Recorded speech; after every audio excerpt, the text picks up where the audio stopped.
Good morning. It's Tuesday morning, October 13th, 2020. I'm Pastor Mike Custer, the pastor at Bible Baptist Church in Grand Forks, North Dakota, and it's a joy to be able to share some thoughts with you from God's Word today. We've been considering some things in Matthew chapter 9, and we'll continue that this morning.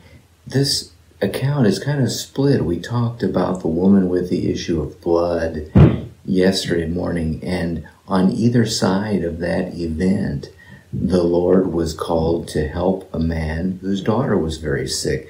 And we'll read about this in Matthew chapter 9, verse 18. While he spake these things unto them, behold, there came a certain ruler and worshipped him, saying, My daughter is even now dead, but come and lay thine hand on her, and she shall live. And Jesus arose and followed him, and so did his disciples.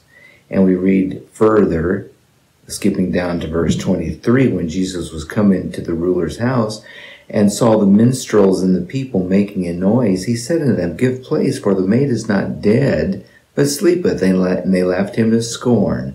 But when the people were put forth, he went in and took her by the hand, and the maid arose, and the fame hereof went abroad into all that land. This account is also found in Mark chapter 5 and in Luke chapter 8 of Christ raising this dead girl. And the text says that when he went in, he said, She's not dead, she's only sleeping. And they laughed him to scorn. They were ridiculing and mocking him as if to say, Don't you think we know when somebody's dead? You're crazy. You don't know what you're talking about. And the reality was that he would bring her back to life. And so her condition was only a temporary one, not a permanent one, physically speaking, humanly speaking, like death is normally considered to be. And so the Lord said, No, she's just sleeping. I'm going to wake her up. And it reminds me of the fact that so often we just don't understand what God is thinking and what God is doing. And rather than thinking, oh, God is not in control, or God doesn't know what he's doing, or God doesn't understand what I'm experiencing, the best thing we can do is just trust him and submit to him. Yes, this girl dying was a very traumatic experience for the father and for all the friends. Yes, it was difficult, but the Lord knew what he planned, what he intended to do, and he was going to turn it around for good. And so don't become disturbed and don't become all defeated and discouraged when things don't seem to go the way you would like for them to go. The Lord has not forgotten you.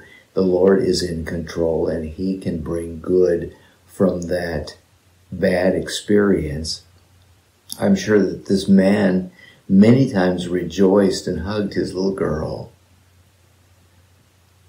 and said, I'm so glad I went to Jesus. He was the one who had the answers. Even when things seemed hopeless, even when it was so hard and so sad, he just put his confidence and trust in the Lord. And there was a blessing waiting for him there on the other side of that dreadful experience that he was having. Don't be one of those who would laugh Jesus to scorn, as it were, who would question, who would doubt whether he really knows what he's doing, whether he really understands, or whether he's out of touch. No, he knows our problems. He knows what we need, and he'll meet that need. He will conform his own to the image of Jesus Christ. We can count on that. That's a promise in God's Word. And so even the negative, hurtful experiences have a great blessing behind them. Just keep your confidence and trust in the Lord, and don't fear and don't doubt. God bless you today.